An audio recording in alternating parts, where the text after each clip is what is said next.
Shalom. I'm Nama Rue. This is Rabbi David Rue. And we are talking about the weekly Torah portion. This week is Parsha Toldos. Can you give us some stories that somehow relate to the lessons and the spirit of the Parsha? Well, it said Tzayid B'fiv. When it describes Esav, it says that there was, literally Tzayid is a trapper, a hunter, in his mouth, or often translate venison in his mouth. But Rashi explains that he used his mouth to trick his father. He used his mouth inappropriately. So it once happened that the Yid HaKodesh of Pshischa, Rabbi Yaakov Yitzhak. Could you say that again? The Yid HaKodesh Pshischa.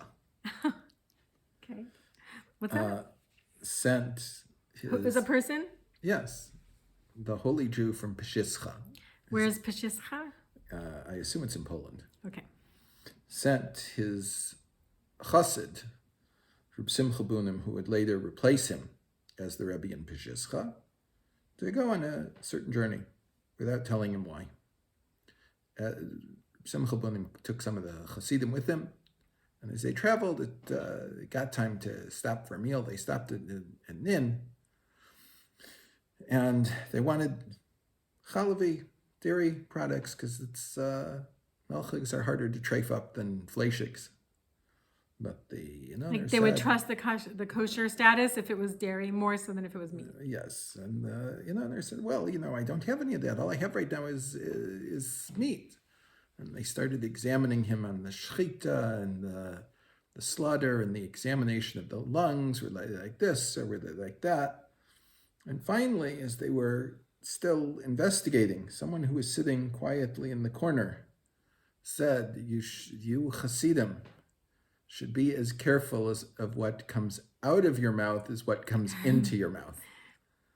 And Reb Simcha Bunim, of course, remembered the Gemara in Bava Basra that says, Amar Rav says, Rov begezel, the majority of people, when they go to Beis Din Shamal, are found guilty of committing the crime of theft. Umiyut be'arayos, only a few of sexual impropriety. Ve'akol b'lashon hara, and all of them are found guilty of speaking lashon hara. Like when a person speaks badly about another person and they're brought to a rabbinic court, they're almost always found guilty? No, it's saying in the Beis Din Shamal, in the heavenly court. Oh, in the heavenly court. God will always find that almost everyone has violated the prohibition of speaking lashon hara. Speaking lashon hara means inappropriate talks, something negative, well, whatever. Gossiping, saying bad things about people. One of my chavrusas, Simcha Weinberg, Shlita, when he got married the first time, he and his wife decided that they would never allow anyone to speak lashon hara at their Shabbos table. If they were at someone else for a Shabbos table, they would stop someone immediately from speaking lashon hara. Within a month and a half, no one would come to their house for Shabbos, and no one would have them over for Shabbos. Lashon hara means evil tongue. Yes, and so this is saying. The guy at the inn said to them, you should be as careful with what comes out of your mouth as you are with what goes in, as far as only receiving kosher, really kosher, high status kosher food. I want to say two other things about this. One is the Belzer Rebbe tells his chassidim that when you go to someone's house, you eat whatever they give you to eat.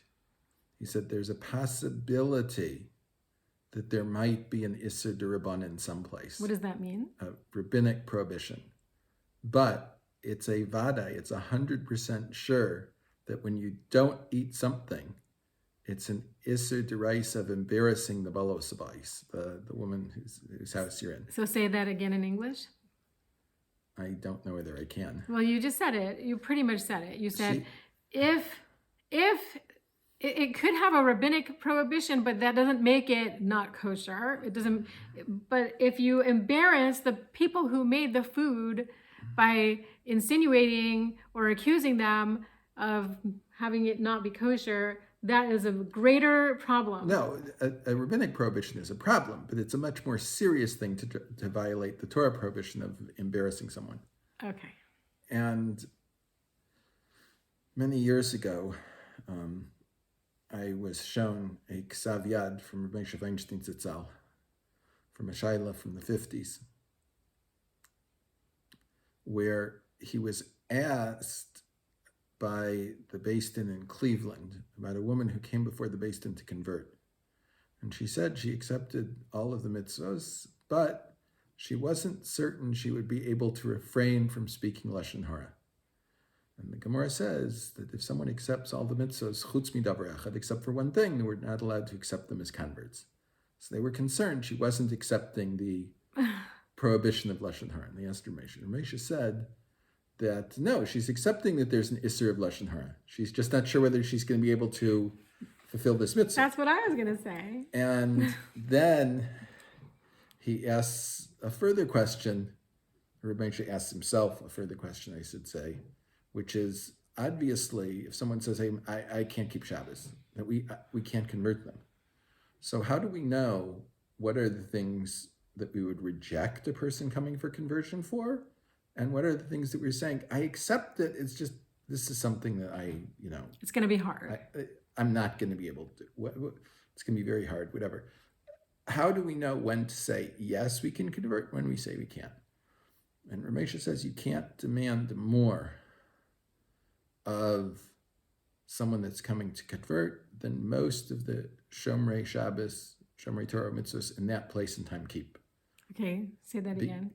If something that most of the people in this area, they perform this mitzvah. So the people in the community, okay. And that are firm, meaning it's not the entire community. We don't look at all the Jews in Cleveland. We look at the Jews in Cleveland that are in fact keeping Shabbat, considered part of the Orthodox community. I think it's more than keeping Shabbos.